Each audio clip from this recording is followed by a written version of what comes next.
చాలా మంది చెప్పినారు చంద్రచూడ్ చీఫ్ జస్టిస్ గా వారి తండ్రి చీఫ్ జస్టిస్ గా ఈ ఏదైతే క్రీమీ లేయర్ అని చెప్పి 2 రిజర్వేషన్స్ తర్వాత రిజర్వేషన్స్ ఉండొద్దని చెప్పి ఏదైతే చంద్రచూడ్ గారు స్టేట్మెంట్ ఇచ్చారో వారికి యాక్చువల్లీ వర్తిస్తుంది.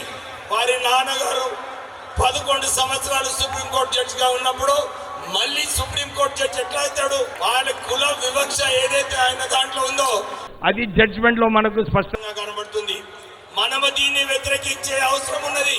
లేకుంటే ఈ ఆర్టికల్ 341 ఏదైతే మార్చిందో సుప్రీంకోర్టు దాని వలన ఫ్యూచర్ లో మన రిజర్వేషన్స్ అన్ని కూడా పోయే అవకాశం ఉంది. ఇది ఒక కుట్ర. ఈ కుట్ర వలన ఎట్లాంటి రిజర్వేషన్స్ తీసేయాలి, ఈ క్రీమీ లేయర్ ఇంట్రొడ్యూస్ చేసి మళ్ళా ఫ్యూచర్ లో ఈ క్రీమీ లేయర్ తర్వాత రిజర్వేషన్స్ కూడా తొలగించాలని చెప్పి ఈ కుట్ర వేసిన జడ్జిమెంట్ లో మనమందరం కూడా వ్యతిరేకిస్తున్నాము.